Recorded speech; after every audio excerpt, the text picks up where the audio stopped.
Perfecto. Bien, vamos a iniciar el tema de control político. No quiero iniciar la sesión sin hacer un análisis del tema de las funciones del Parlamento. Tradicionalmente, siempre la función más importante y trascendental del Parlamento en los siglos XVIII y XIX fue la función de legislar. Y incluso se decía que parlamento viene del término parlar, que es hablar, discutir, hablar en función de las leyes.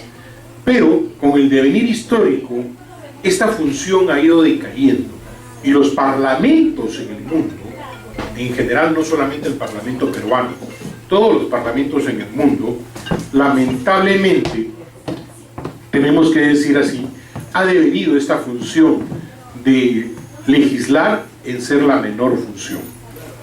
Lamentablemente, ¿por qué? Porque los ejecutivos han ido cada vez adquiriendo más esta función de legislar. Y eso no es extraño en Perú. Cojan ustedes el diario El Peruano, cualquier día, y van a encontrar que pocos días salen algunas leyes emitidas por el Parlamento, y la mayoría son normas de menor jerarquía emitidas por los ejecutivos, o en todo caso lo que se da también es la delegación de los parlamentos hacia los ejecutivos para legislar, o legislación especial a través de decretos de urgencia. Es decir, los ejecutivos también se han vuelto expertos legisladores. Entonces los parlamentos comenzaron a mirar a sus otras dos funciones adicionales, que es representar y control político. Y se dieron cuenta que el control político tenía mucho futuro. ¿Por qué? Porque si bien es cierto, los parlamentos ya no tenían la exclusividad de legislar, sí tenían la exclusividad de ejercer un control político. Y ahí el tema, cuando algunos autores plantean que, ojo, el control político no es exclusividad del Parlamento, lo tiene también el Poder Judicial, y la respuesta salta inmediatamente. No confundan el poder jurisdiccional, la coercio, el uso de la fuerza que tiene el poder jurisdiccional, el Poder Judicial, con el control de políticas de Estado que tiene el Parlamento.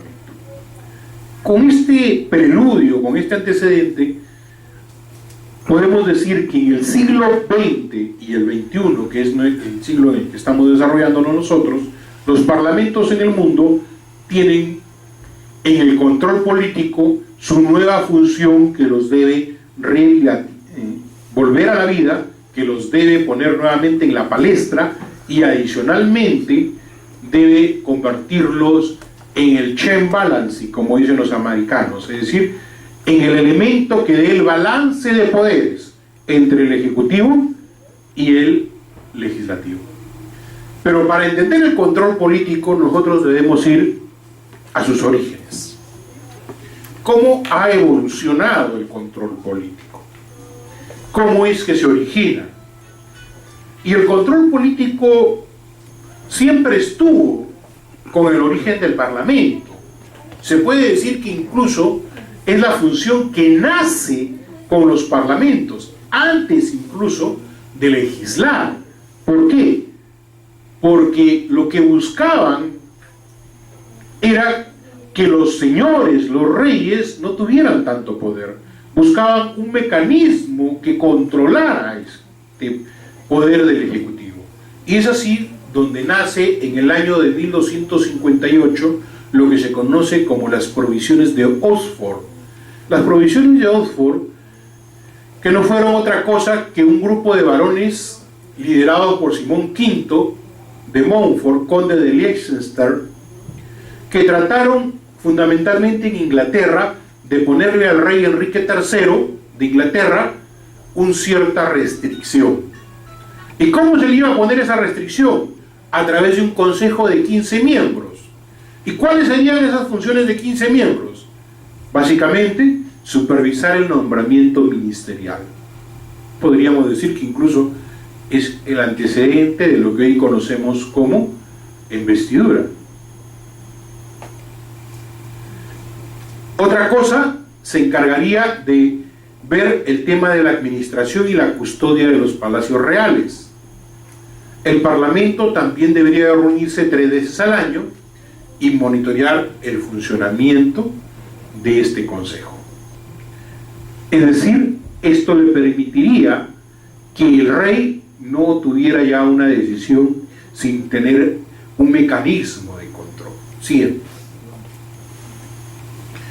Sin embargo, Fernando Santolaya, en su obra El Parlamento y sus instrumentos de información, sitúa el origen en los reinos de Eduardo II y Eduardo III, en el siglo XV.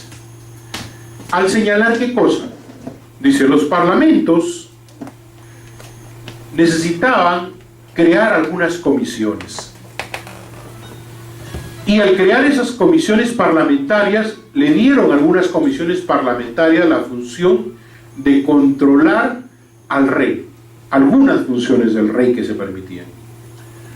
Sin embargo, ya en la Ilustración surge la teoría de los poderes. Recordemos que Montesquieu, Charles Louis de Secondat, señor de Labray y barón de Montesquieu, en realidad solamente lo conocemos como Montesquieu, desarrolló las ideas de John Locke acerca de la división de poderes, pero a la vez esbozó ideas muy fuertes, como que el poder solo es frenado por el poder. Es decir, tú no puedes concebir a un fiscal o a un magistrado de menor rango frenando la alta autoridad del poder ejecutivo, a un presidente, a un ministro. Necesitabas una institución sólida y que a la vez tenga algo que va a desarrollarse con los tiempos, que es que tenga origen de nacimiento, que le dé legalidad, que le dé fortaleza. ¿Y cuál era ese origen de nacimiento? Su elección popular. Y esa elección popular solo la tenía el Parlamento. Y al tenerla el Parlamento, servía también en contrapeso para, en su momento, el rey, y ya posteriormente en los sistemas presidencialistas y en los sistemas de monarquía constitucional, a los primeros ministros. Además decía, cuando el poder legislativo está unido al poder ejecutivo en la misma persona o en el mismo cuerpo, no hay libertad. O sea, las libertades se coartan cuando hay una concordancia entre ejecutivos y parlamentos. Siguiente. Karl Lowenstein, uno de los tal vez teóricos del derecho constitucional y del derecho germánico más importante, en su obra Teoría de la Constitución, señala que el origen del control parlamentario se encuentra en la evolución de la representación. Por eso es que algunos autores señalan que control parlamentario y representación están íntimamente ligados. ¿Cómo es esto? ¿Por qué? Porque el representante, una de sus funciones fundamentales es dar cuenta a sus representados. ¿Pero qué da cuenta a sus representados? De sus acciones. ¿Pero dará cuenta solo de sus acciones legislativas? No, también de sus acciones de control. Y es más, ¿cuál es la importancia del control? Dar a conocer a los ciudadanos. Entonces son dos funciones que están muy emparejadas. Vamos a ver cuando hablemos de Estados Unidos que incluso confunden el término control con el tema de accountability, que vamos a ver más adelante. Regresa, por favor. La evolución de la representación. Dice, la función de control se distribuye así entre todos los detentores del poder: el gobierno, el parlamento y el electorado. La democratización del derecho electoral de Inglaterra de 1867 y 1884, la entrada impetuosa del electorado o del pueblo se atribuye a la Revolución Francesa. Sin embargo, en el siglo XIX se amplía realmente la base democrática del poder con la ampliación del derecho al voto, elecciones libres y competición de partidos políticos. Estos dos fenómenos de representación, y que esta representación que elige a los representantes sea más abierta, más libre, va a permitir que los representados sientan que sus representantes tienen una función fundamental, que es controlar al poder. En Estados Unidos son los padres fundadores, para los que no son abogados y para los que lo son, recordemos que se denomina en Estados Unidos a los padres fundadores a todos aquellos que participaron en la redacción de la Constitución y tuvieron especial mención en el origen de Estados Unidos de Norteamérica, provenientes de las 13 colonias, como fueron Thomas Alva Edison, como fueron Adams, como fue Jefferson, como fue Benjamin Franklin, en fin, perdón, Benjamin Franklin ya me salté mucho más adelante, pero básicamente los que he mencionado. ¿Y qué señalaban en su constitución? Su constitución se basa en el balance del poder, el check balance que dicen ellos. No podemos tener un poder omnímodo, tenemos que buscar el equilibrio de los poderes. Ahora sí. La aproximación conceptual al control político. ¿Pero qué es finalmente control político? ¿Cómo lo podemos definir? En realidad, inicialmente se hablaba solo de control parlamentario. Ahora hablamos de control parlamentario, que es control político. El control, dice, está omnipresente en la teoría del Estado democrático. Admite, sin embargo, una multiplicidad de significaciones. Vamos a mencionar algunos conceptos. Fernando Santolaya, uno de los estudiosos de control político y uno de los estudiosos de derecho parlamentario en general, español, secretario de las Cortes españolas,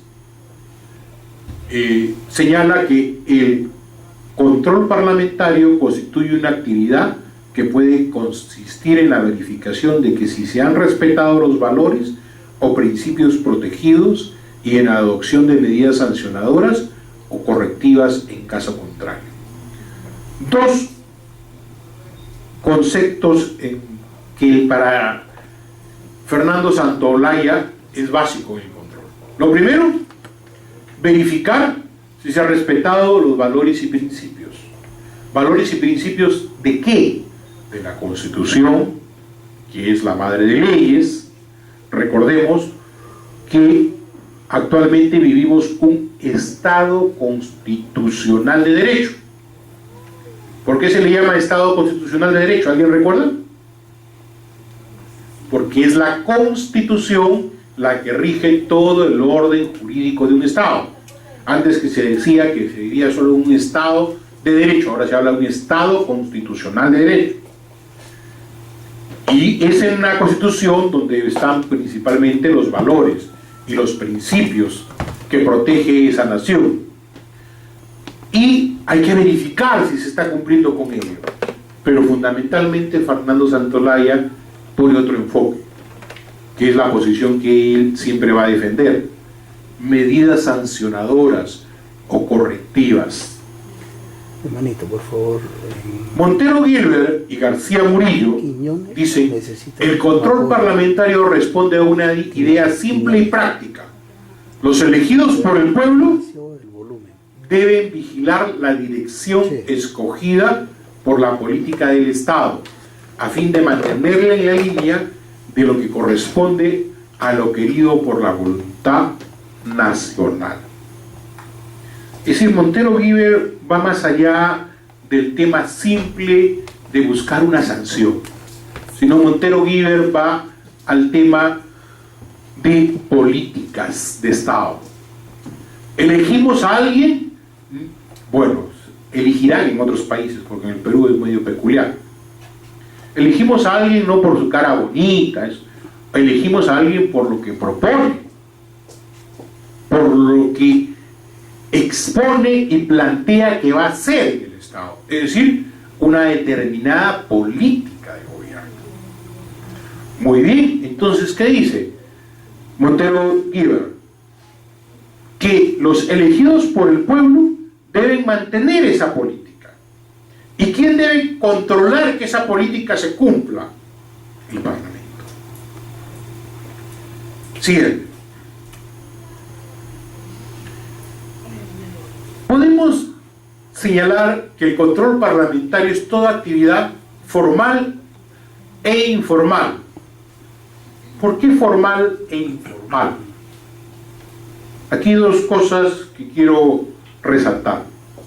Se dice que el control tiene instrumentos o tiene ya instituciones establecidas para realizar. Verbigracia, una interpelación, el pedido de información, una comisión investigadora, son instrumentos del control político, del control parlamentario. Ese es un aspecto formal. ¿Por qué? Porque tiene que cumplir ciertos requisitos. ¿Pero podrá hacerse un control informal? Sí. Informal, ¿por qué? Yo les pregunto, ¿en alguna parte del reglamento del Congreso está establecida la visita inopinada que puede realizar un congresista a una institución pública para verificar si está hecho o no determinada acción del Ejecutivo? No, es una acción informal que la practicamos en la semana de representación. En realidad la semana de representación es una semana donde la mayoría de parlamentarios, ¿qué hace? Acciones de control político.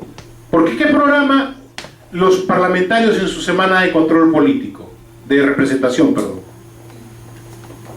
Ir a ver si la carretera tal se está realizando, ir a ver si la atención en tal hospital es de calidad, ir a ver si se está cumpliendo con el reparto de los alimentos adecuadamente. Entonces, son actividades informales. Pero adicionalmente, el control puede ser preventivo, permanente o posterior. Lo que es el control en la Contraloría. En la Contraloría le llama preventivo, concurrente y posterior. Nosotros lo hemos llamado permanente. ¿Por qué? Porque está allí constantemente. Debe estar ahí constantemente. Preventivo, porque evita muchas veces acciones.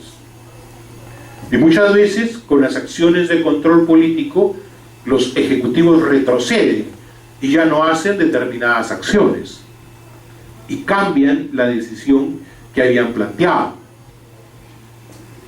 O posterior, como se hace terminado un gobierno o terminada alguna acción.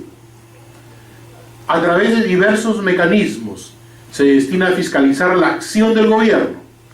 Y cuando hablamos de gobierno, ojo, no solo estamos hablando de ejecutivos, sino que también estamos hablando de todos los órganos que constituyen el Estado.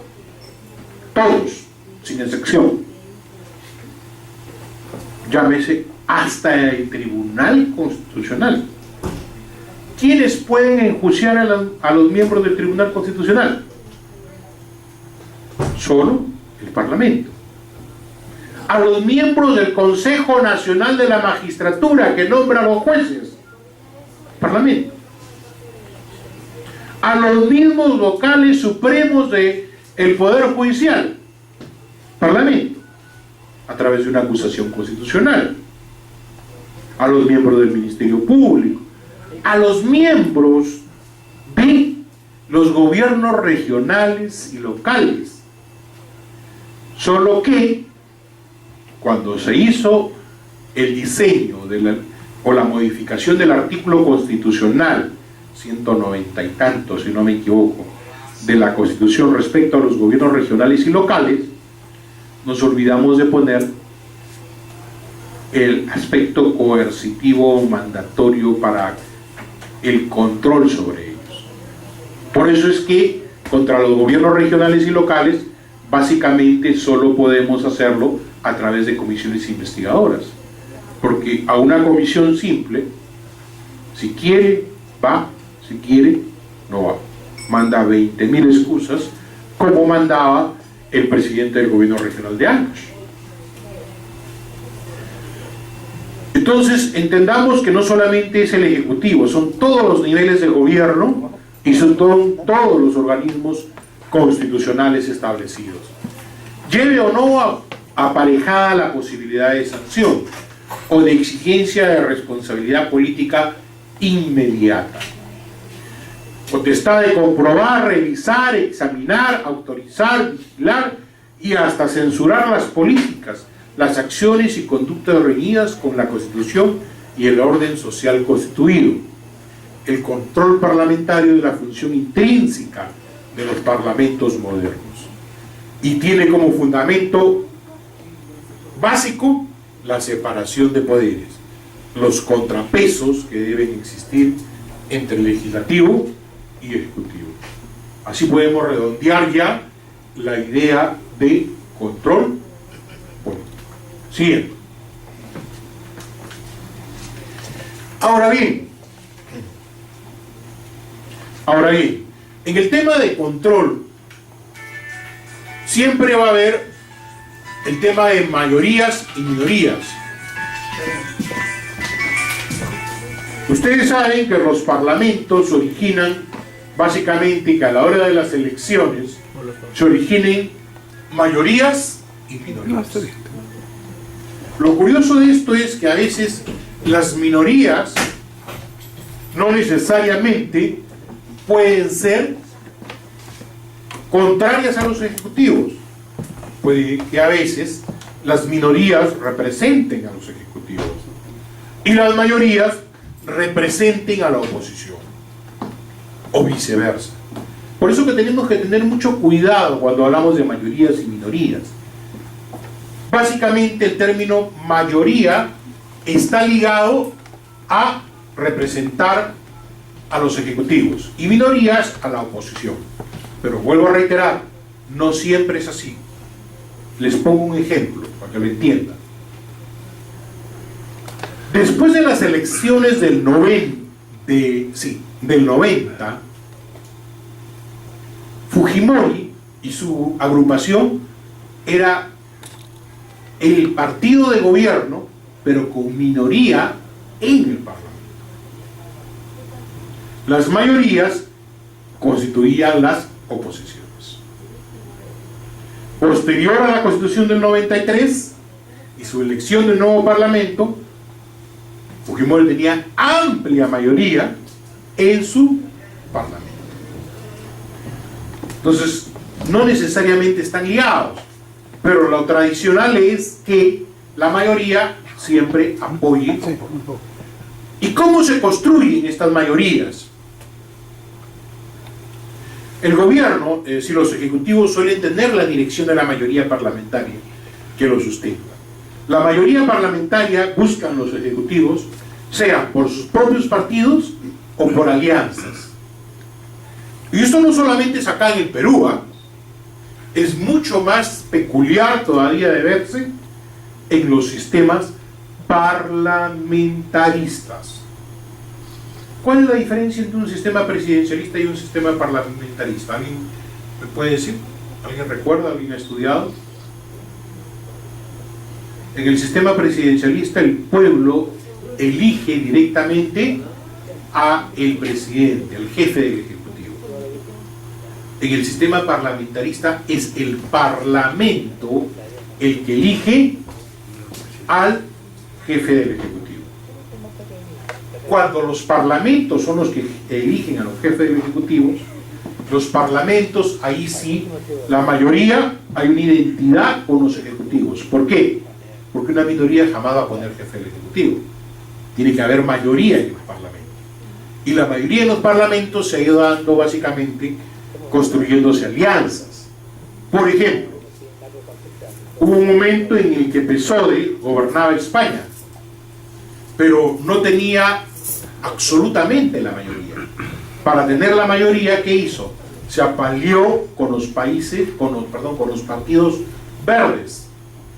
¿Por qué? Porque en España los partidos predominantes son el Partido Social Obrero Español y el PAN, que es el PPP, El Partido Popular, acá está en México, el PAN de México.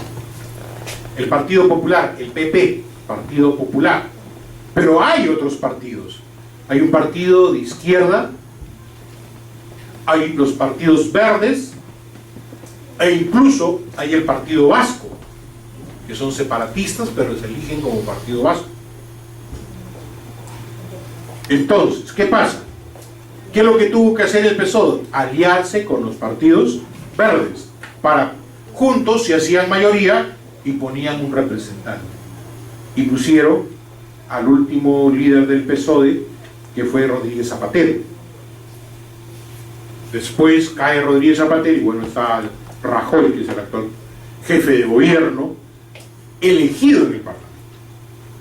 Entonces ahí sí hay una identidad entre el gobierno y su mayoría. Pero ¿qué debe buscar la mayoría en el control político? Porque a veces las mayorías confunden su rol en el control parlamentario. La mayoría debe esperar más. ¿Qué pasó?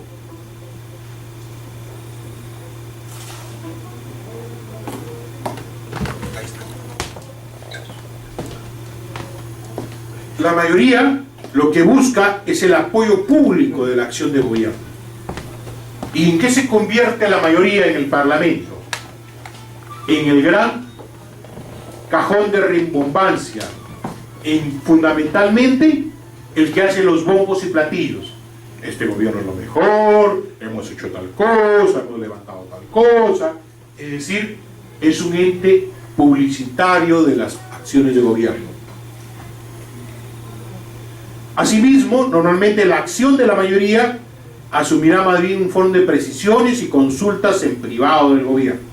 Pero puede haber sectores de la mayoría que estén disconformes. Oye, yo represento a Tangamandapio, pero este gobierno todavía, que es mi gobierno, de mi partido, todavía no ha hecho obras en mi Tangamandapio querido. Pero no puedo salir pues a reclamar como miembro del gobierno ante las cámaras y decir, exijo al gobierno que haga obras en Tangamandapio. Le pediré una cita al primer ministro, diré, primer ministro, ¿cuándo va a hacer usted la carretera a Tangamandapio?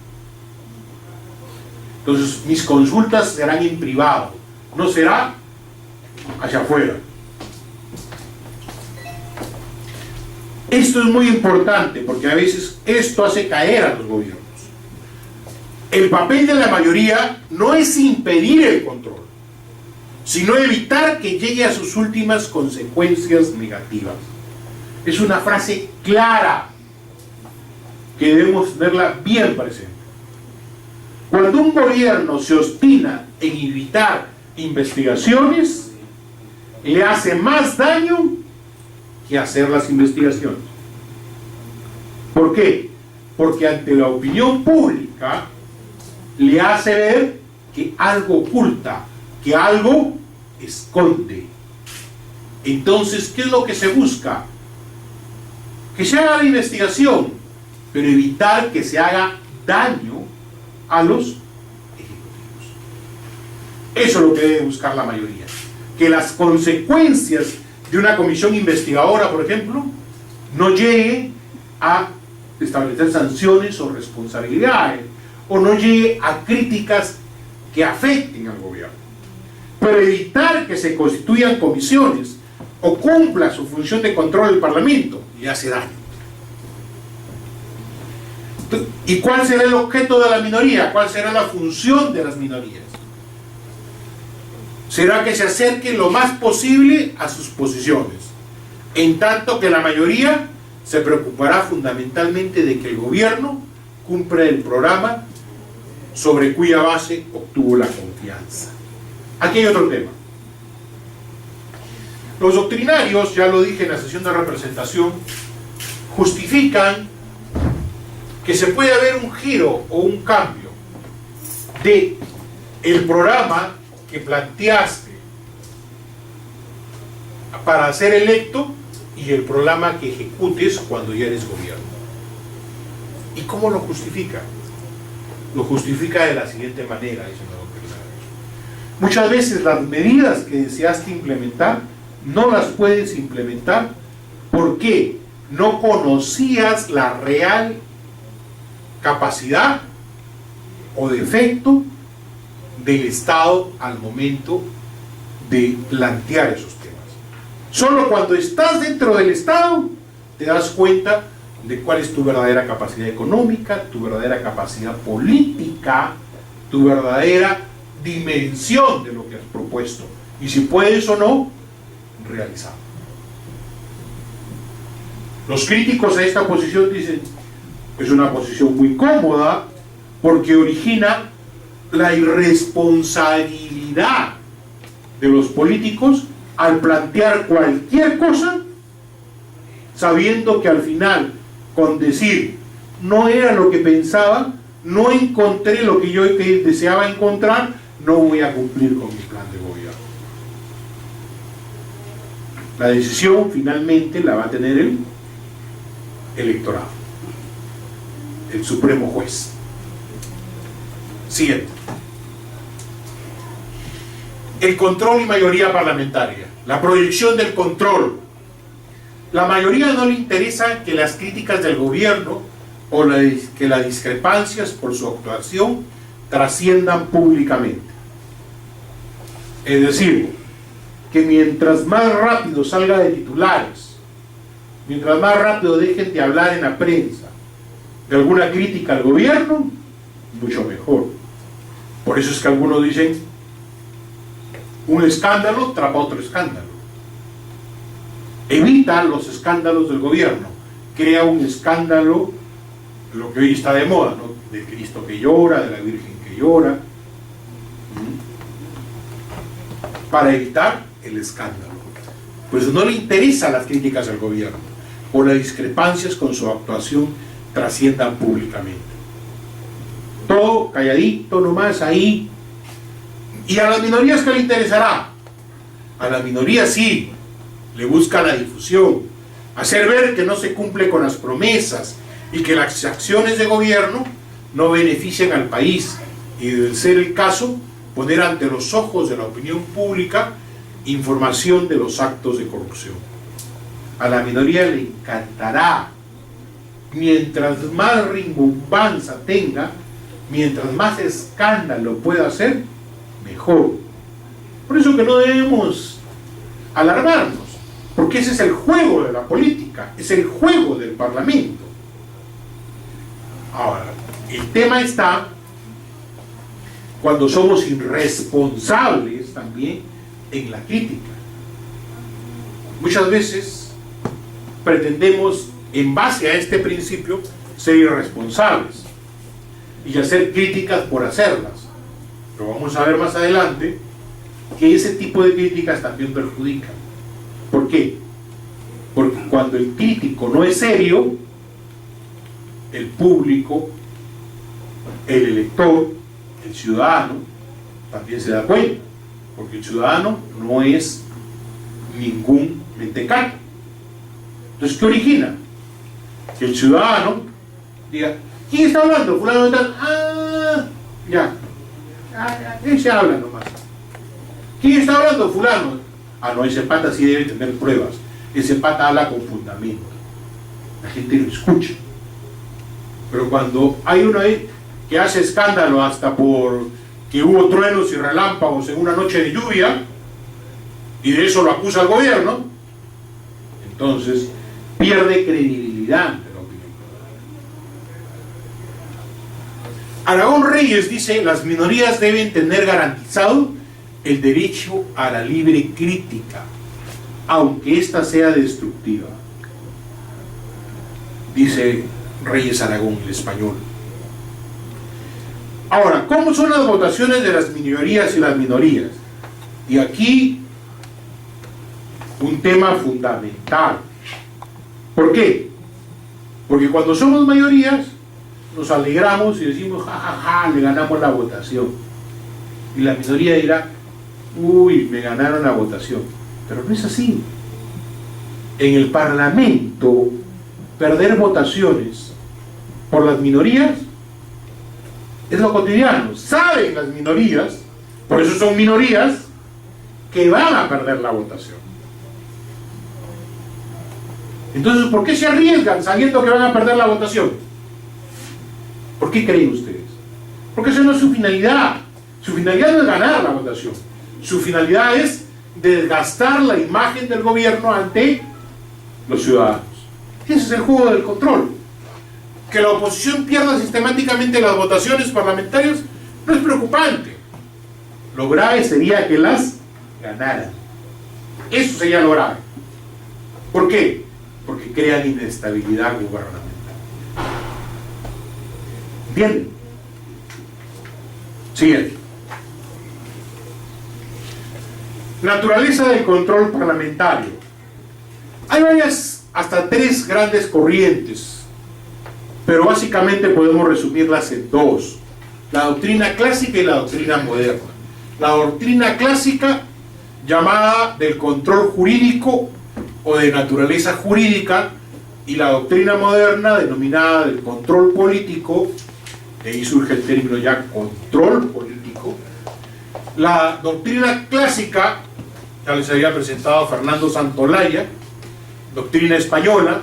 Luego tenemos a Bergoni, Galizia, Fenucci, todos ellos de doctrina italiana, que plantean una visión formalista de su regulación de normas jurídicas. Por ello el binomio de control-sanción, efecto inmediato. No existe control sin sanción, procedimiento jurídico. Aquí hay un detalle muy peculiar. Lamentablemente el Parlamento peruano y muchos de los parlamentos del mundo nos hemos quedado con el control-sanción. Y lamentablemente vendemos a la opinión pública la imagen también de control-sanción. Es decir, e incluso los medios de prensa, que dizque los grandes comentaristas que hablan en la televisión y que ahora hay famosos analistas políticos. Pero me gustaría si esos analistas políticos han leído algo de doctrina. ¿Por qué? Cuando forman una comisión investigadora, lo primero que están pensando es que va a concluir con ponerle un traje a rayas, o sancionar, o determinar responsabilidades de un determinado funcionario. Eso es la función del control clásico. El control clásico, si no terminabas determinando responsabilidades, no había control. ¿Será eso realmente la función del control? Porque recordemos, el Parlamento sanciona. ¿Quién sanciona? El Poder Judicial. El Parlamento investiga y encuentra indicios, pero quien sanciona es el Poder Judicial. Entonces, ¿cuál es el verdadero rol? ¿Es determinar responsabilidades y que haya un traje a rayas? No.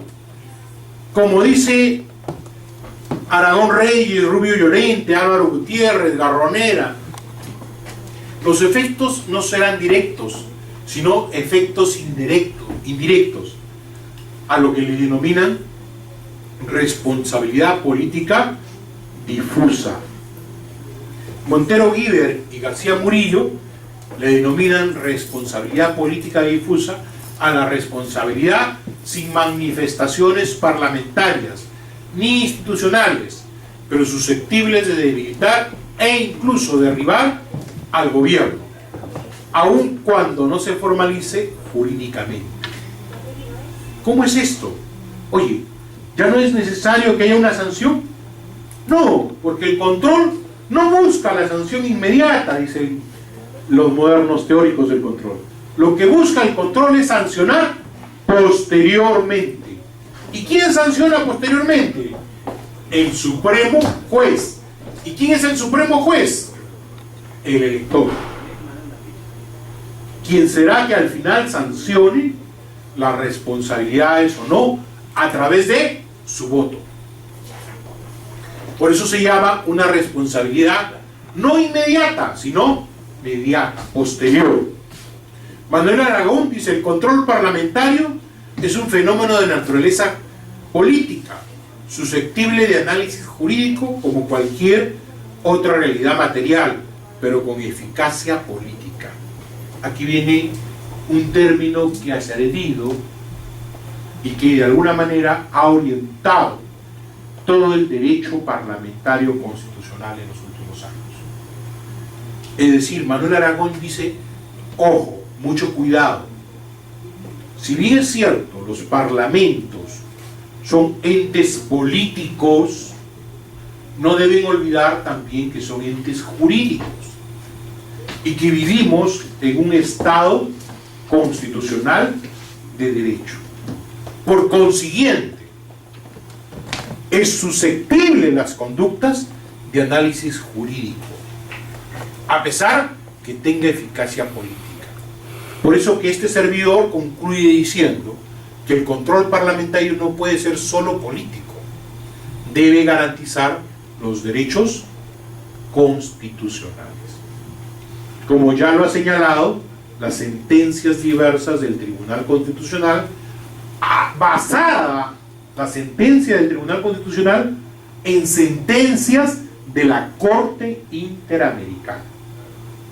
Mucho se ha criticado la sentencia de Rodríguez, de Tineo Cabrera, sobre el tema del control político, específicamente en comisiones investigadoras, diciendo que es la opinión del Tribunal Constitucional. Pero si uno va y lee la sentencia, encuentra que el Tribunal Constitucional, al elaborar esa sentencia, ha sido sumamente hábil, porque dándose cuenta que era una sentencia con mucha trascendencia política, ¿qué ha hecho?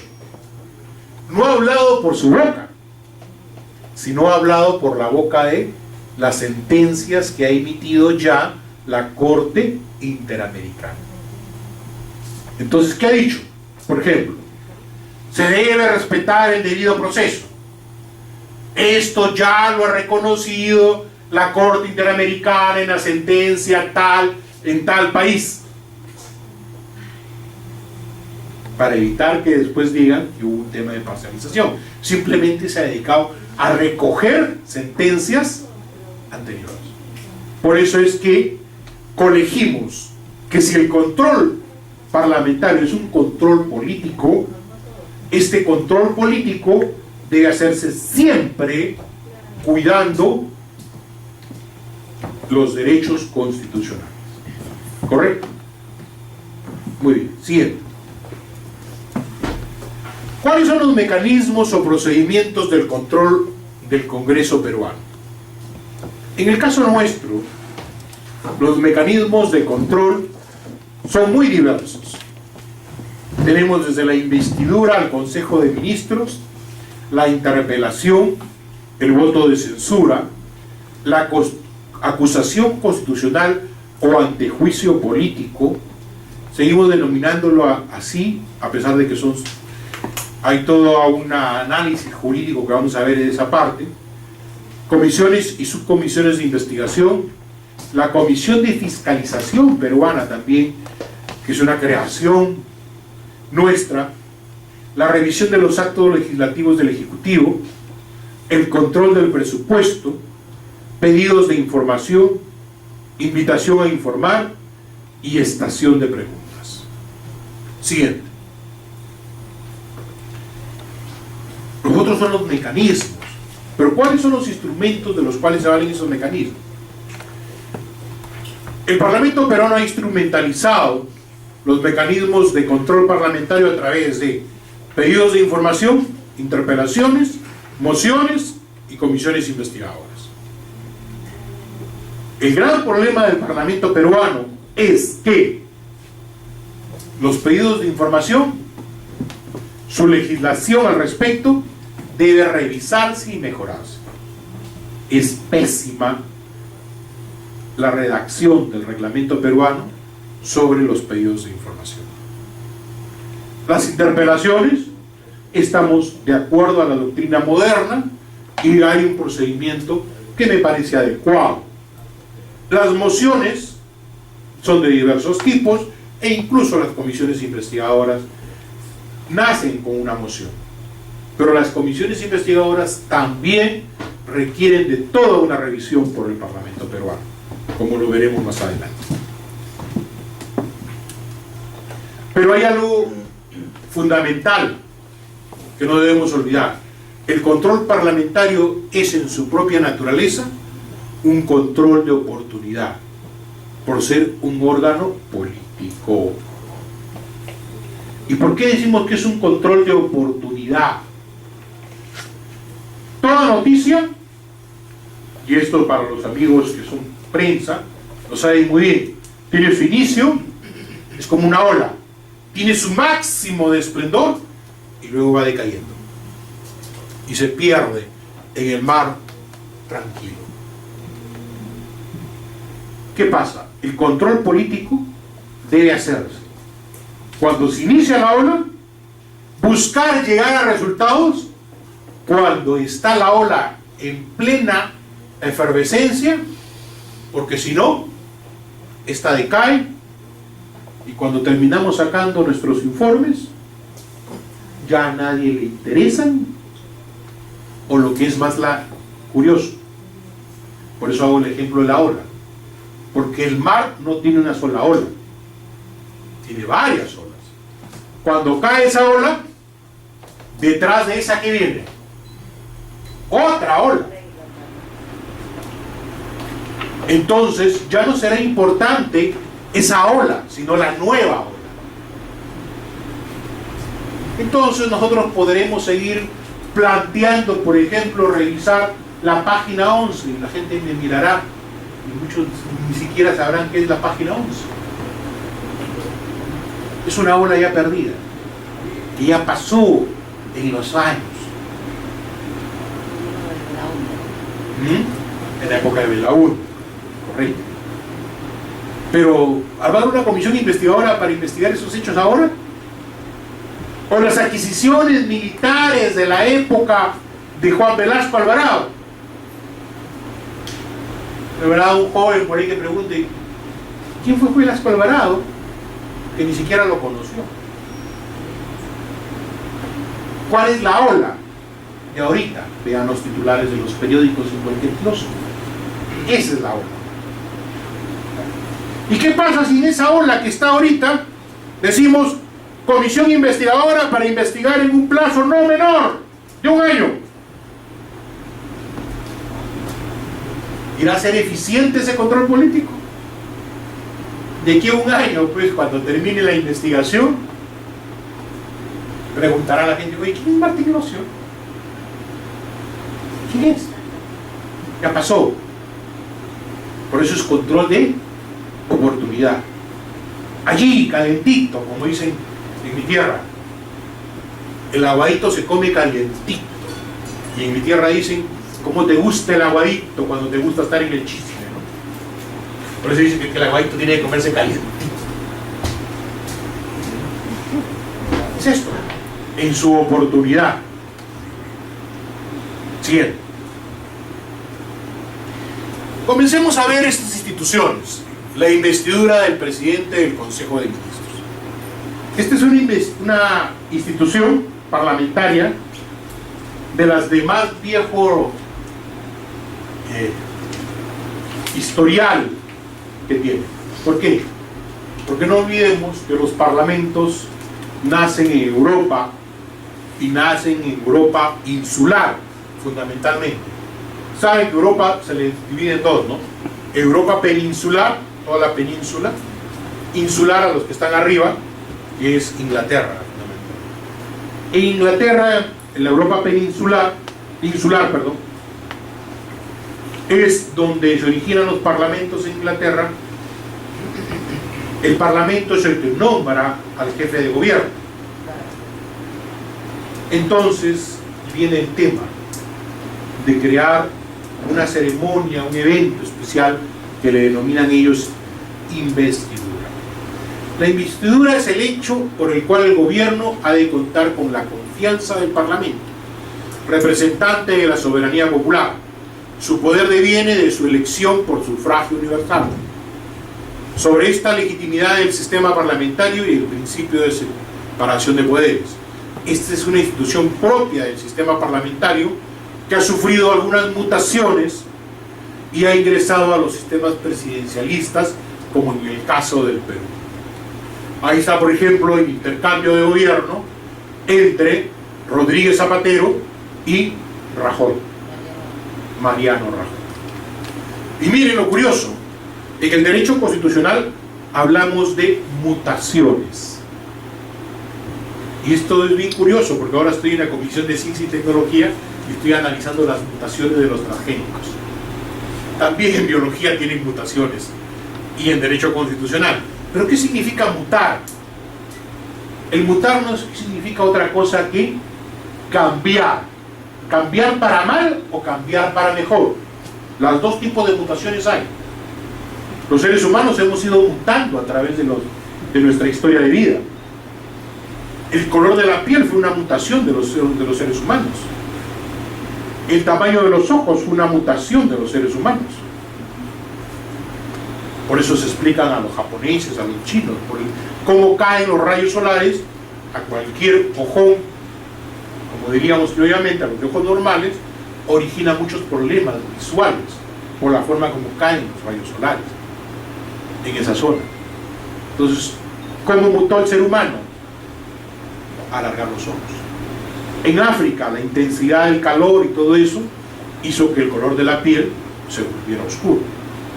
Así, las instituciones parlamentarias, cuando pasan de un modelo como el parlamentarista al presidencialista, necesitaban mutar.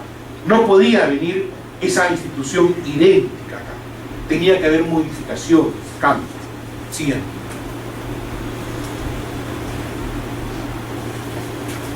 El origen parlamentario europeo era una relación de confianza con el Ejecutivo. Esta relación de confianza que vincula estrechamente al Ejecutivo y al Legislativo tiene su origen en el nombramiento y revocación real de los gobiernos. El origen de la investidura entonces estaba en la confianza que tenía el Parlamento, el rey, del primer ministro. Porque el rey nombraba a su primer ministro y el Parlamento debía ratificarlo.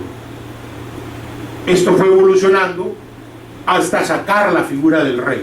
Inicialmente era el rey el que ponía y el Parlamento lo ratificaba al primer ministro.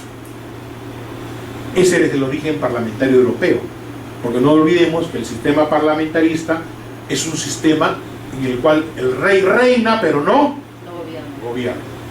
El rey gobierna, entre comillas, a través de su primer ministro, pero el primer ministro debía ser ratificado por intermedio del Parlamento.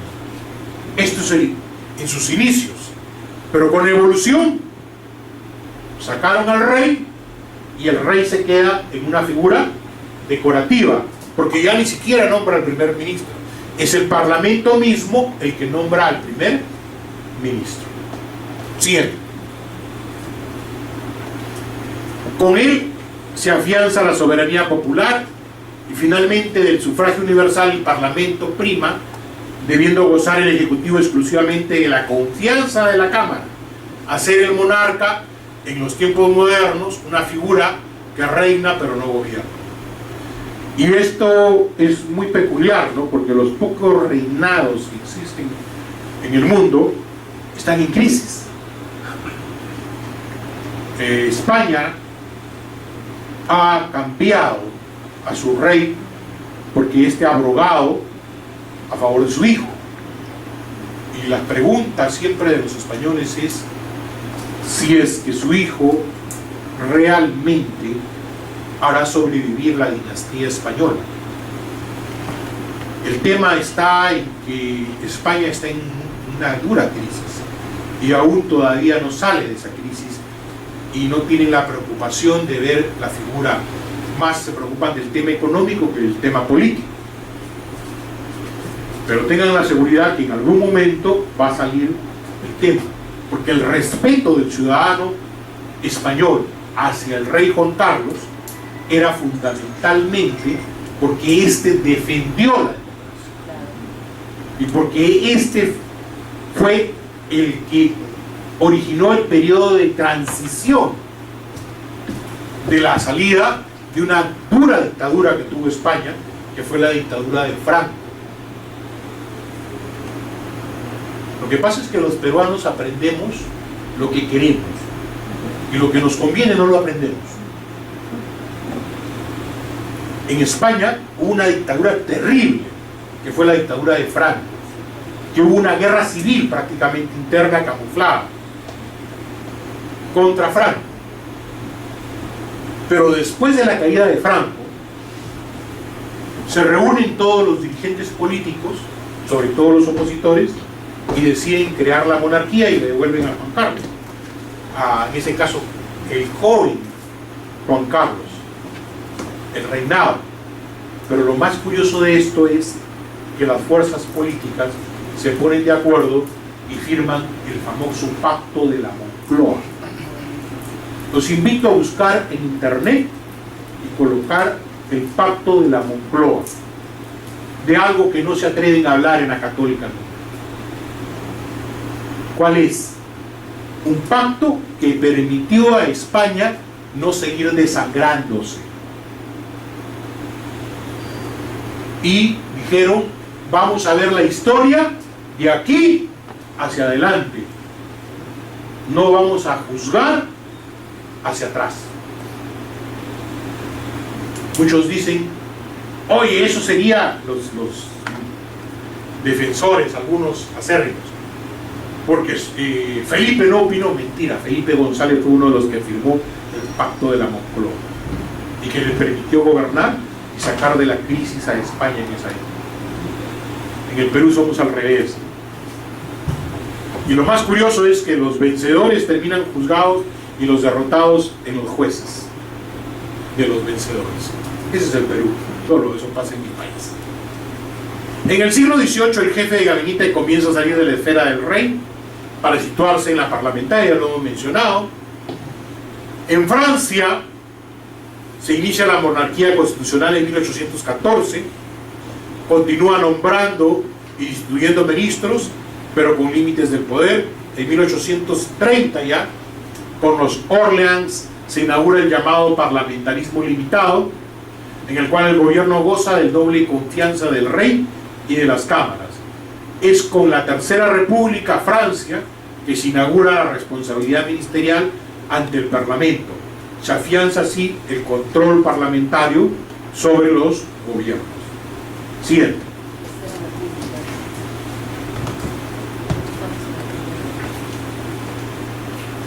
En España es la Constitución de Cádiz la que establece el predominio del rey.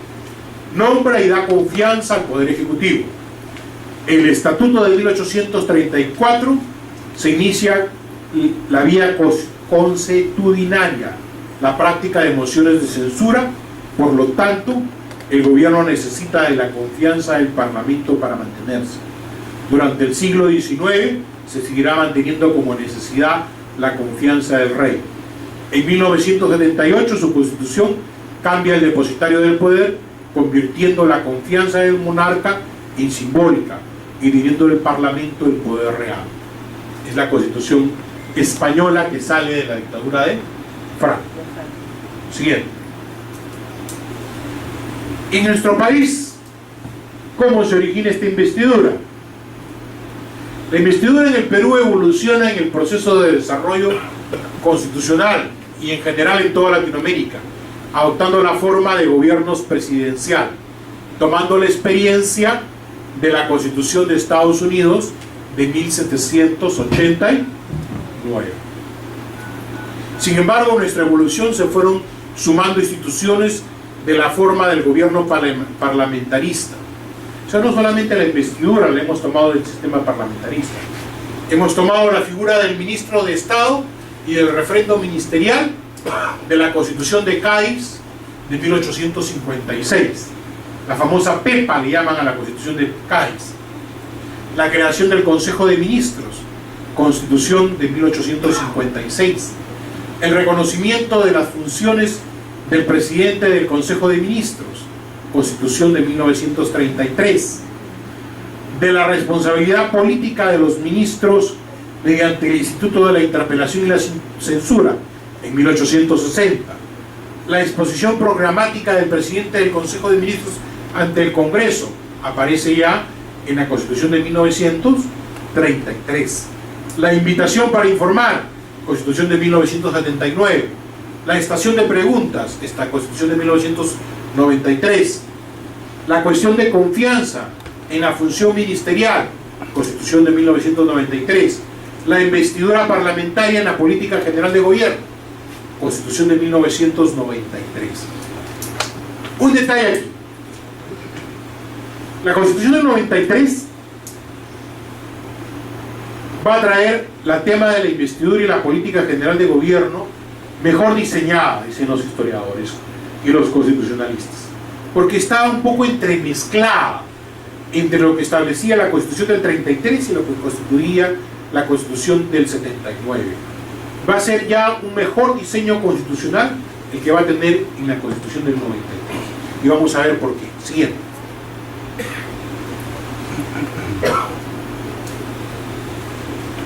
Constituye, dice, la fase consolidadora e integradora del proceso de conformación del Poder Ejecutivo. La investidura es la capacidad que tiene el Congreso de la República para participar en el proceso de formar y controlar al gobierno. Asimismo, para comprometer su apoyo al gabinete en base a la confianza. Siguiente. ¿Cómo se realiza? ¿Cuál es el procedimiento? El artículo 82 del reglamento va a desarrollar el procedimiento. Y el procedimiento lo podemos dividir básicamente en tres aspectos.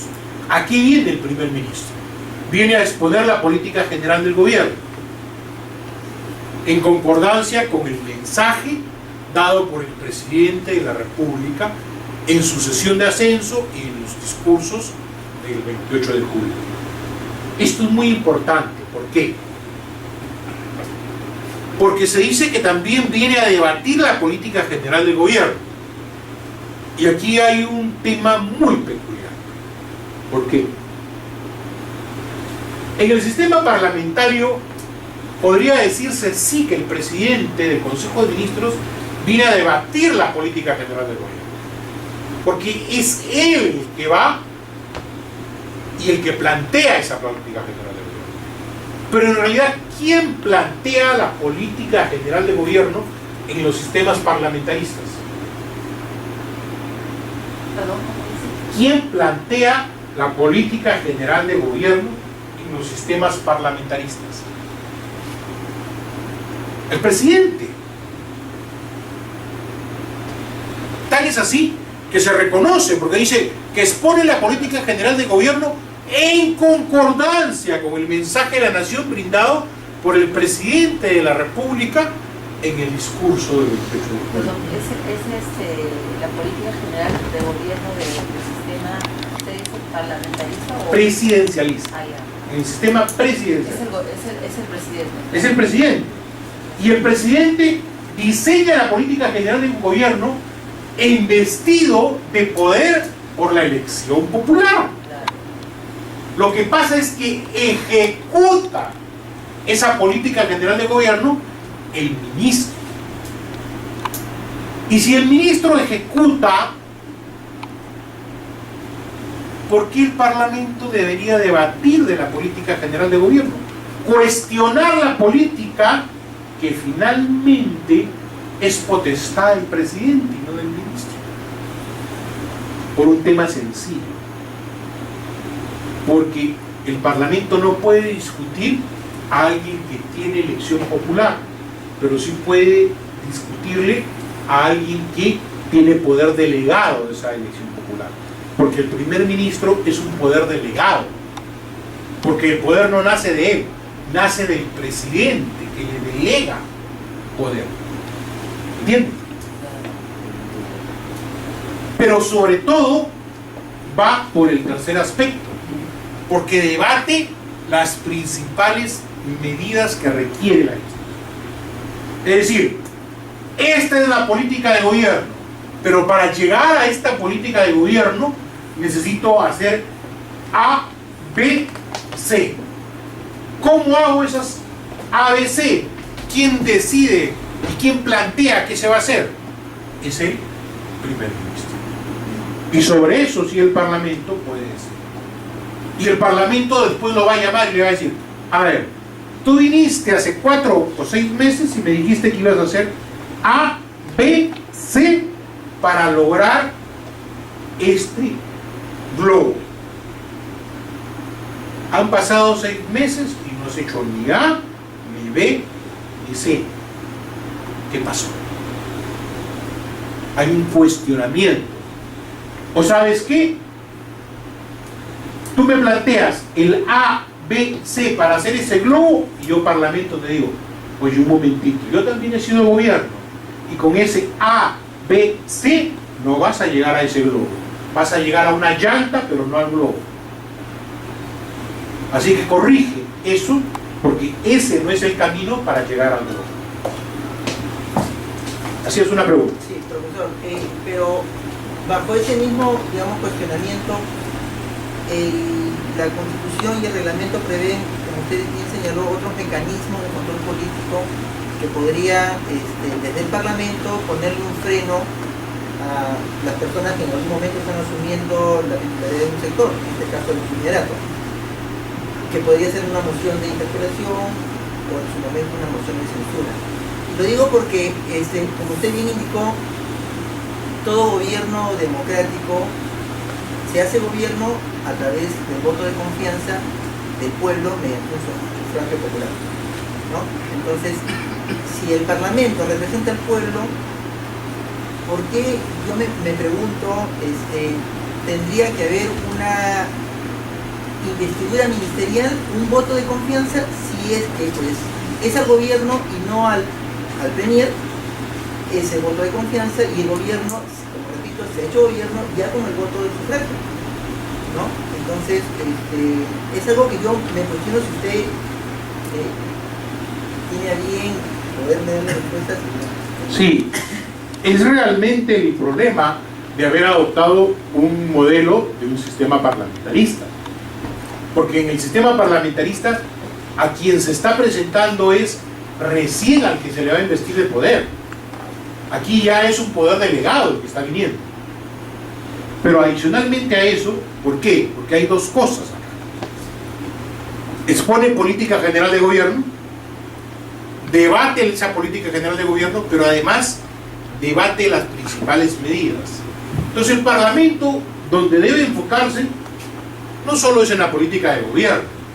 Fundamentalmente el parlamentario con una visión y con una formación debe enfocarse en las medidas de gestión. Lo que voy a repetir: yo, presidente de la República, eso ya no es. Digo, vamos a lograr disminuir la pobreza al 2%. Esa es mi política de gobierno. Por eso me elegí.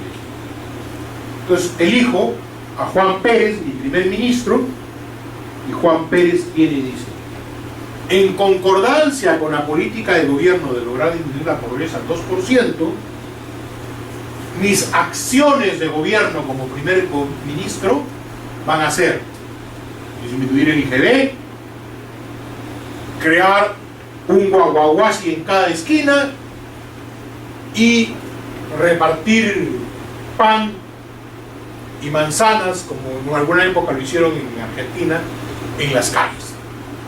Y con eso voy a disminuir. Esas son mis políticas. Muy bien. El Parlamento dice: mira, disminuir la pobreza es objetivo de todos, estamos de acuerdo. Que llegues al 2% no lo vas a lograr, no estamos de acuerdo. Pero a donde sí vamos a darte duro es ni disminuir el EGB ni el asistencialismo van a disminuir la pobreza. Y te dan duro.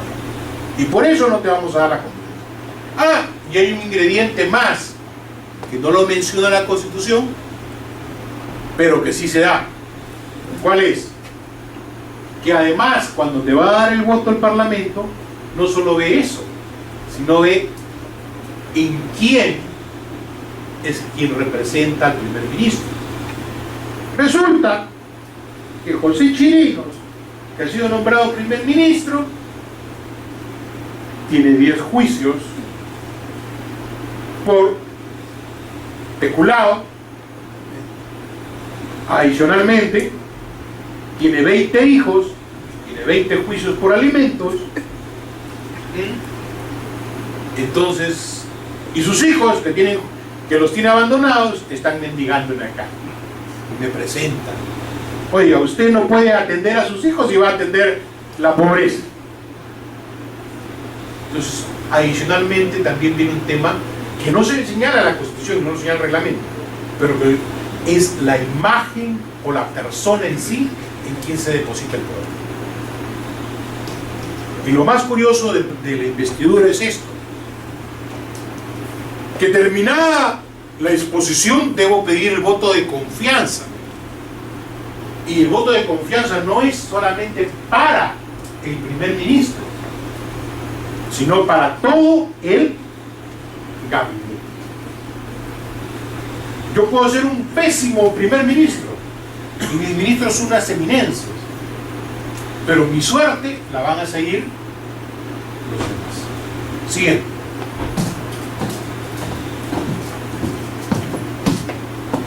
Bueno, ya ustedes saben que concluida la etapa de exposición se debate y plantea una cuestión de confianza que les he mencionado. La cuestión de confianza implica la solicitud de reconocimiento de la capacidad y competencia política técnica para el desempeño de una alta responsabilidad constitucional. Dicha solicitud de otorgamiento de confianza debe ser debatida y votada en la misma sesión o en la siguiente, según lo acuerden en forma previa el Consejo Directivo, la Junta de Portavoces, en el acto pleno del Congreso.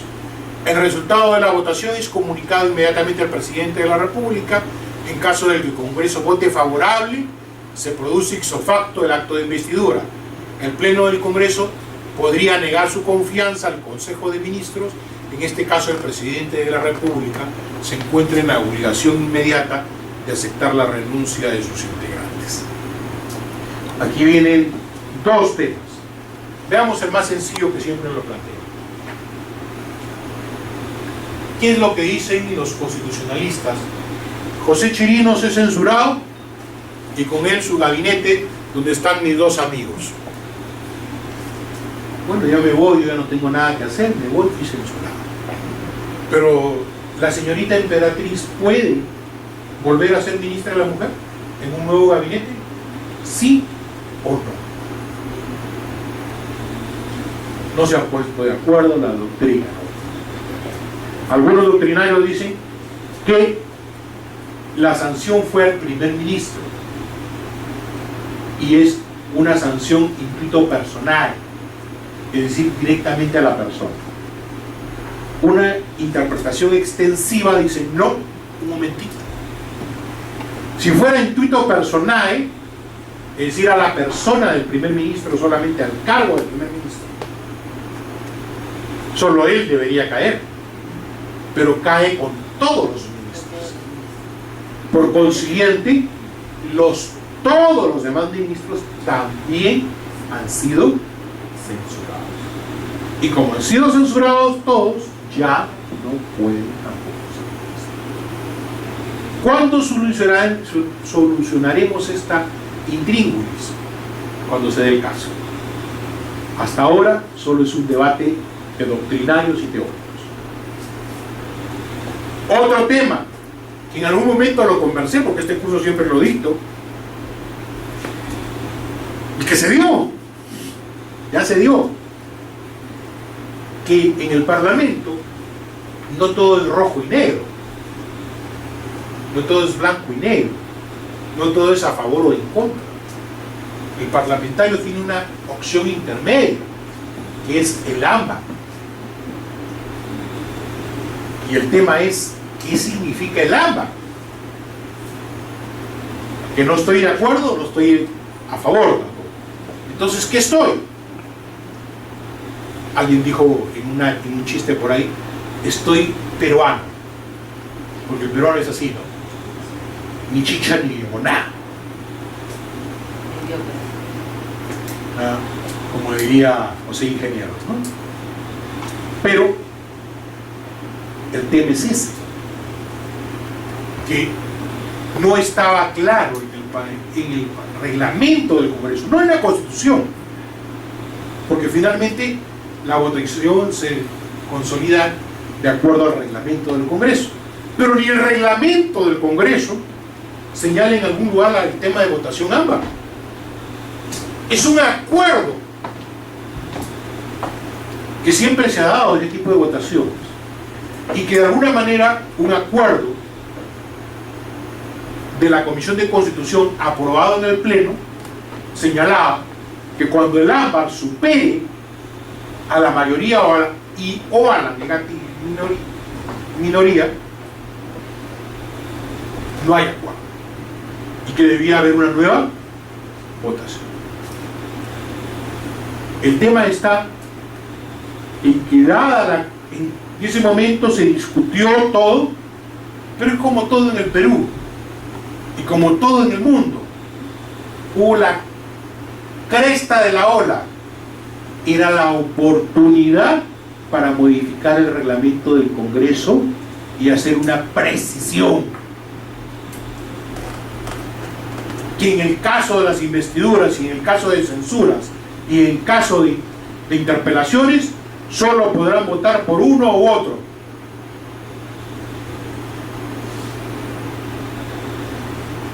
Esa era la precisión que debía hacerse en el reglamento. Pero bajó la cresta de la ola, pasó el tema, se superó, hubo investidura y listo, nos olvidamos. ¿Por qué? Porque nos conviene también, pues, seamos sinceros. ¿O es que acaso no hemos visto que muchas veces en censuras, si sumamos las abstenciones más los votos para la censura, ganan a la no censura? Pero el arreglo político, ¿cuál es? Mira, hermano, se va a ver muy rochoso que vote en contra de la censura. No te preocupes, abstente nomás y me apoyas. Yo no quiero que votes a favor mío, simplemente abstente. Y con abstención evitan que logren el voto de censura. Pero por eso es que no se ha hecho hasta ahora la aclaración. Y va a quedar en el limbo esa situación hasta que venga un nuevo primer ministro o hasta que venga otro gobierno y se vuelva a dar esta figura. Pero es un tema que tenemos que discutir, que tenemos que debatir. Es un tema que está allí, que está en las manos de los legisladores solucionar. Y nosotros, que somos los operadores de la norma, también solucionarlo, plantear una solución. Siguiente. Debemos señalar que conforme el artículo se encuentra facultado para 134 de la Constitución, este fue un candado. Sí, antes de hablar del candado. Sí, continuando con el tema de la investidura y yendo a nuestra realidad, en la última, digamos, investidura, ya los votos de confianza del gabinete Jara, hubo mucho cuestionamiento, ¿no? Se ha dicho que la investidura ministerial, la exposición de la ministra radica en la exposición de la política general de gobierno y las principales medidas que va a requerir la gestión del premier. Y usted ha señalado de que también hay un aspecto personal, obviamente, de la designación de quién va a ser premier. ¿Por qué este Parlamento en esta designación puso mucho en condición el hecho de que se resuelva previamente temas coyunturales que no tenían que ver con la política general y con el aspecto personal de la premier?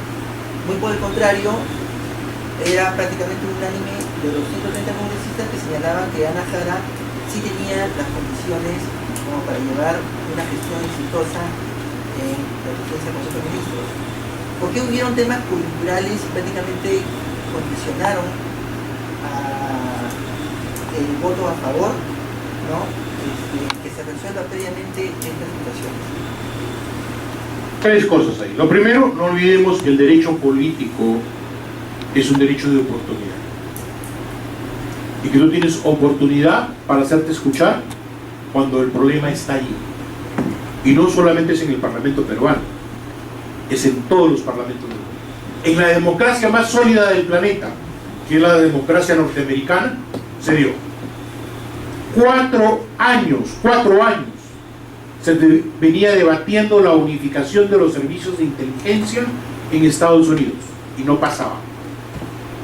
Vino lo del 11 de septiembre y un mes después del 11 de septiembre esa ley fue aprobada.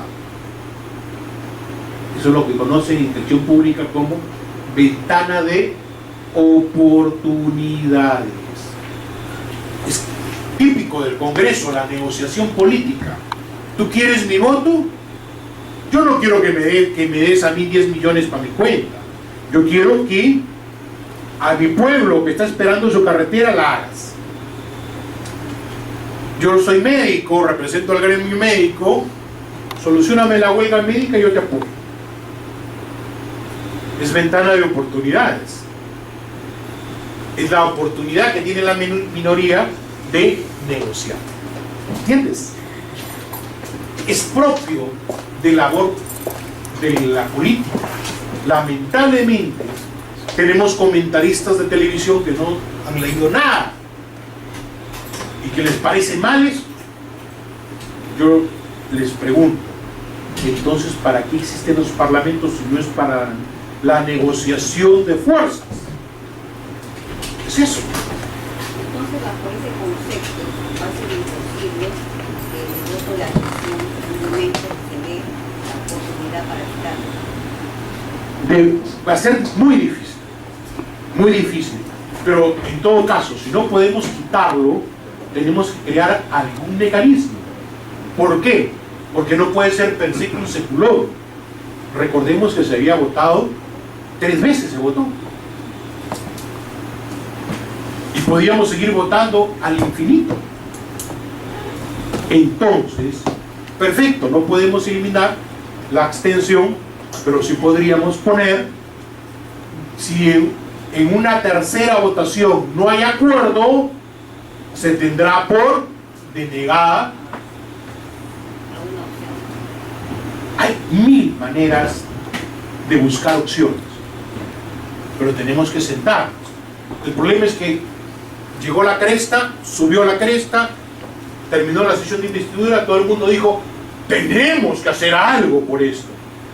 Yo le pregunto ahora, ¿alguien está haciendo algo por esto?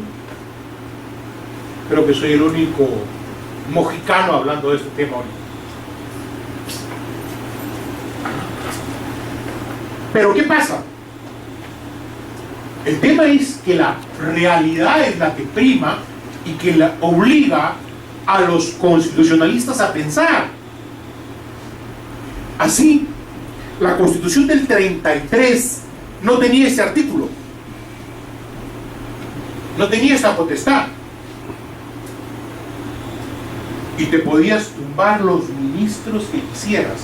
Si tú eras la mayoría, agarrabas, no me gusta, no me gusta, no me gusta, al infinito, y el Ejecutivo no podía gobernar. Y el tema era, oye, pero yo soy elegido para la política de gobierno, yo Ejecutivo, y tú no vas a elegir a mi primer ministro que va a ejecutar mi política de gobierno. Ah, un momentito, dijeron los constitucionalistas. Artículo 134. El presidente de la República se encuentra facultado para disolver el Congreso cuando se hubiese negado su confianza a 2 consejos de ministros.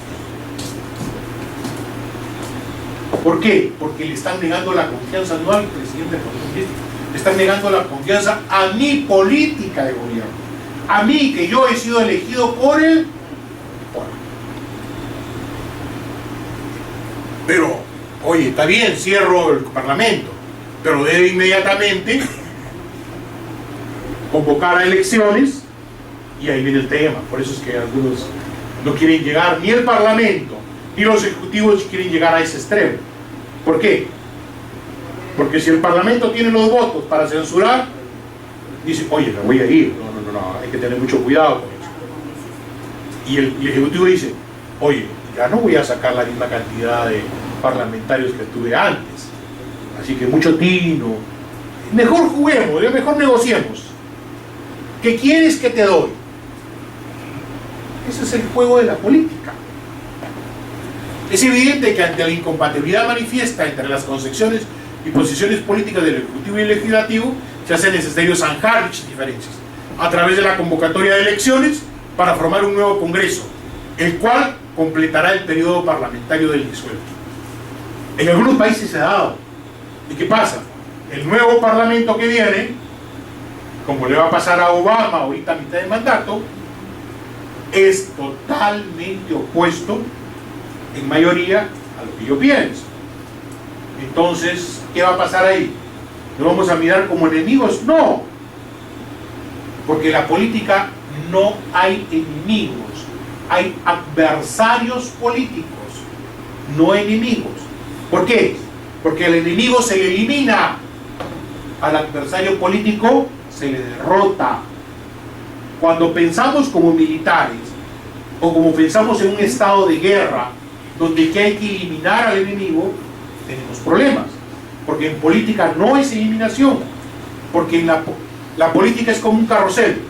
El que está abajo sube y el que está después, el que está arriba, baja. Estados Unidos es la muestra típica de ello. Ya gobernaron como 8 años los demócratas, más 12. Ahora van a venir los republicanos. Y por eso los republicanos van a querer desaparecer a los demócratas. No, los van a derrotar, pero no desaparecer. Porque saben ellos que el juego va a ser cíclico. Lo que van a procurar es que el ciclo sea más largo o más corto, los que están abajo, para rápido regresar. Y ahí viene el problema en los países, los latinoamericanos en general, somos muy dados a odiarnos, a ser rencorosos entre nosotros. El problema es que no nos damos cuenta que, como decía Napoleón, todo teme al tiempo. El único que no teme al tiempo son las pirámides, decía Napoleón. No nos olvidamos que somos mortales y que el tiempo pasa muy rápido.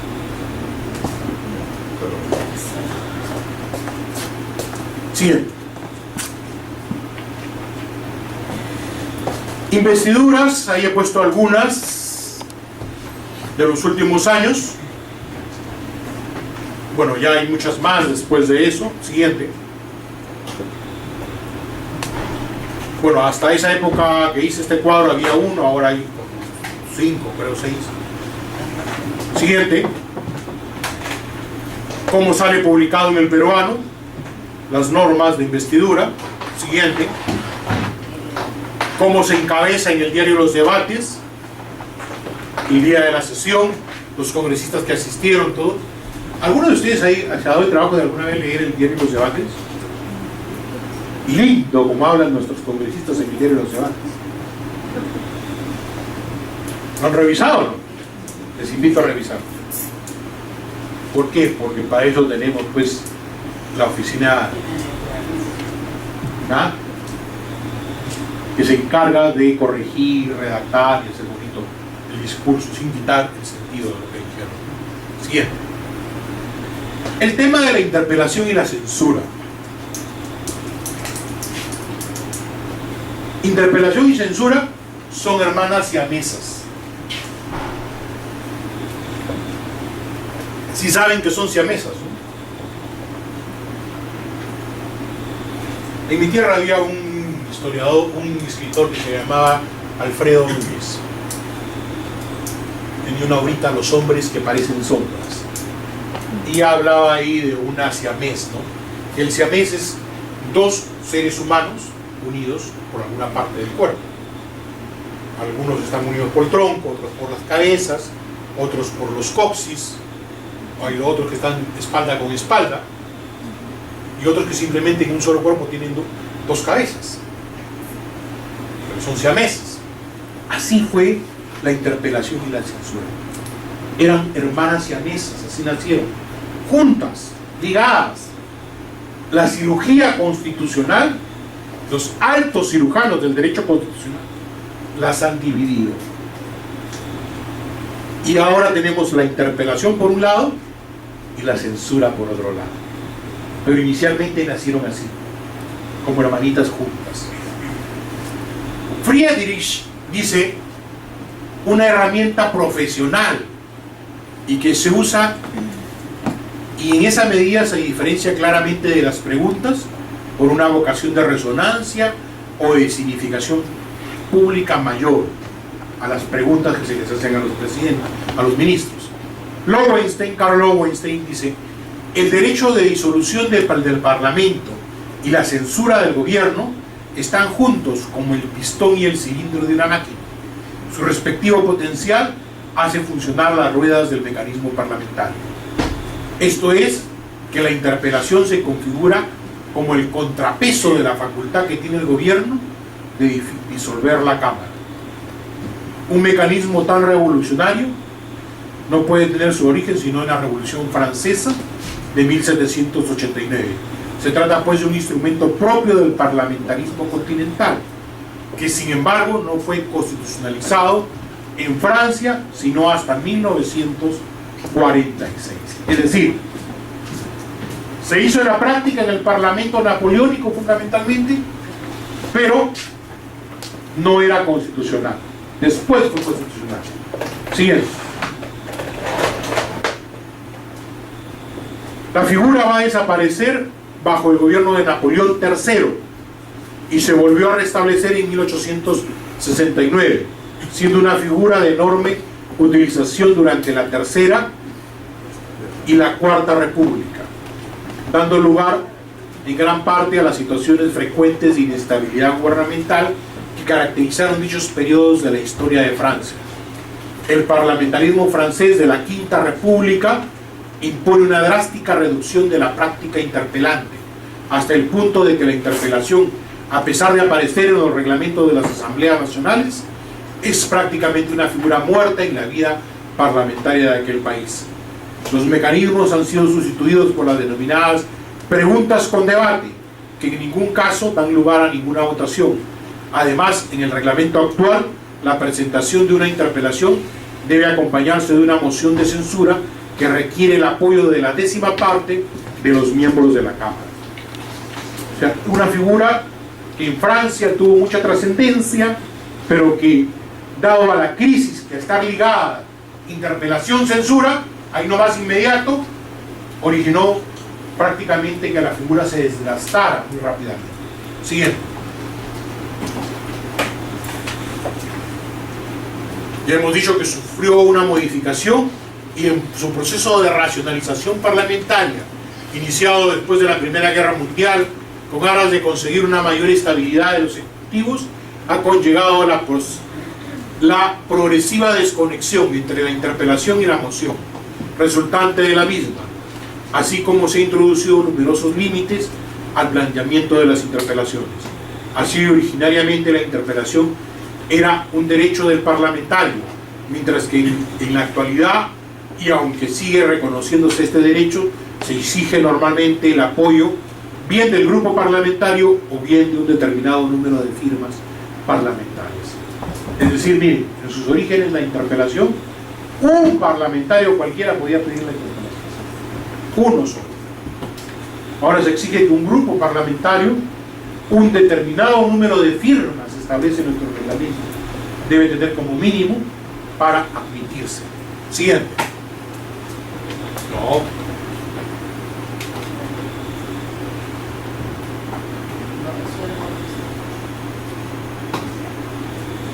¿Qué pasó?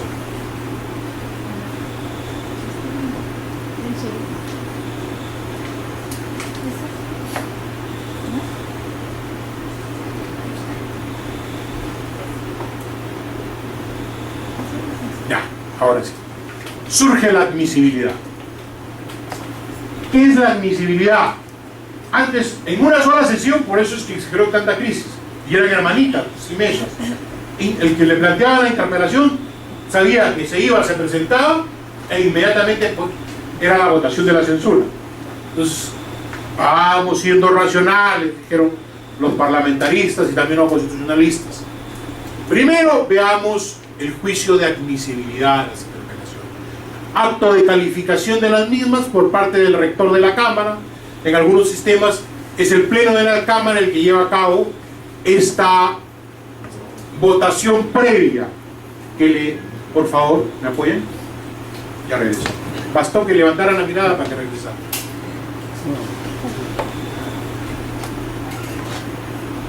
Requiere entonces la votación, como les decía, previa, la calificación previa, la admisibilidad.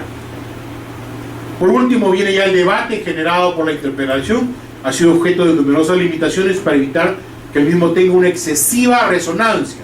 Así, desde su origen, que se han reducido notablemente los tiempos de intervención, así como el número de intervinientes. En ocasiones, la generalización del debate, esto es la intervención de los distintos grupos parlamentarios, queda condicionada a una decisión previa del Pleno o a solicitud de un determinado número de miembros del mismo. Es lo que en el Parlamento peruano es el acuerdo de junta de portavoces. ¿Cuántas horas vamos a debatir? ¿2? ¿3? Miren, si ustedes revisan los anuarios parlamentarios peruanos, vamos a encontrar que a veces debatían poquito, 12 horas, 18 horas seguidas en una interpelación.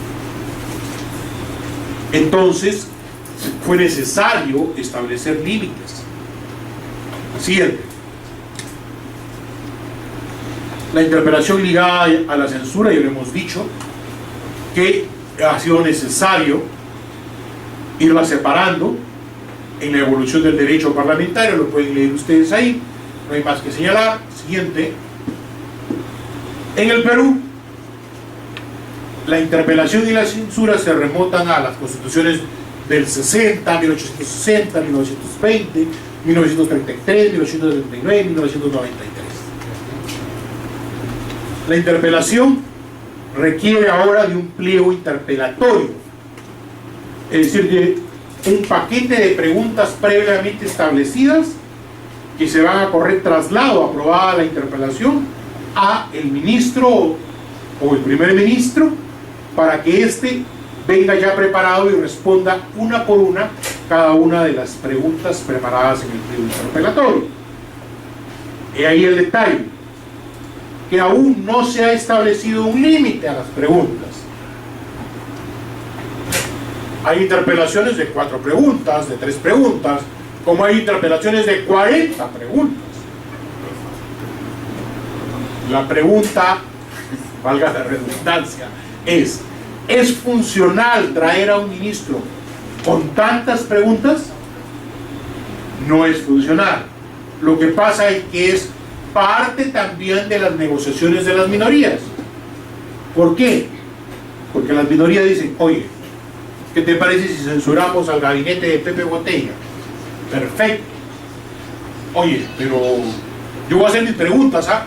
Yo la bancada papi va a hacer mis preguntas. Oye, pero yo también quiero hacer mis preguntas. Ya, tú 10, yo 10, y oye, pero nos faltan votos. Ah, ya, hablemos con el Partido de los Colorados, a ver qué dice. El Partido de los Colorados dice, ya, voy. Con mis votos llegan. Pero como con mis votos llegan, yo pongo 20 preguntas. ¿Qué les parece? No, pero estamos 10-10. No voy. Ya, pues pon 15. Y terminas teniendo una interpelación de 35 preguntas. Y ese es el gran problema. Siguiente.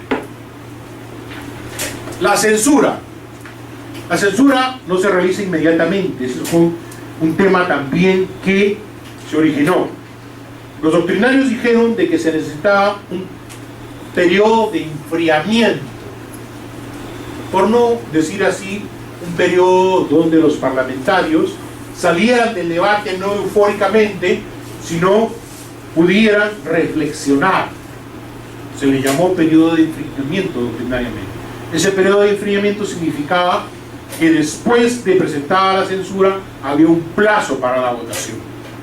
En la historia peruana, 2 ministros han sido censurados.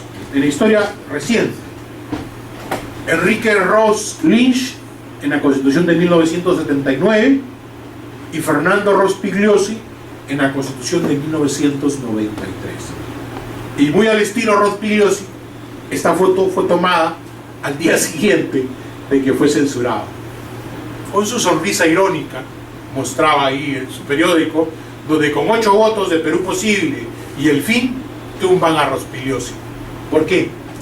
Porque fueron votos del gobierno, fueron votos del partido de gobierno y de su aliado del partido de gobierno. Esta es una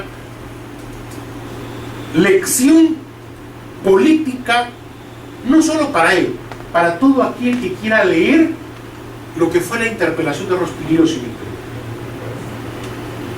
Les cuento, tienen 5 minutos para contarles, o 3 minutos, porque ya estamos sobre la hora. Les cuento rápido. Rospigliosi fue invitado o fue interpelado por una moción sobre los sucesos en Cayaltí, una hacienda azucarera. Y los sucesos en Cayaltí habían sido presentados por una bancada opositora. Muy bien. Pero había pasado este periodo de interpelación mucho tiempo, se había enfriado. Había bajado la cresta de la ola, era un tema intrascendente, entre comillas, para el resto del pleno. Pero finalmente acuerdan la fecha en que debía presentarse el ministro del Interior. El ministro del Interior, justo 2 días antes de que venga, hubieron unos incidentes en Puno. Y por la espalda la policía mató a 2 estudiantes en esta región. Miren, y Rospigliosi, muy a su estilo, dijo: yo no estoy para perder el tiempo, el Parlamento seguro me va a interpelar por esto otra vez. No. Mandó su carta, como el Parlamento también lo exigía, y en la misma interpelación voy a contestar también sobre los muertos de Puno. Respondió su interpelación, que eran 5 o 6 preguntitas, la respondió y pasó a exponer sobre los hechos de Puno. ¿Y qué dice? ¿Qué dice nuestro reglamento? Que el ministro puede venir interpelado o por su propia voluntad responder sobre otros hechos. Él había venido por su propia voluntad a exponer sobre los hechos de Puno. Y eso originó el pedido de censura. Se votó la censura y, oh sorpresas, los parlamentarios de Puno es una plaza electoral muy difícil. Ahí hay coyas, hay maras, quechuas y mistis, como le llaman ellos. Mistis son los que no son ni coyas ni maras.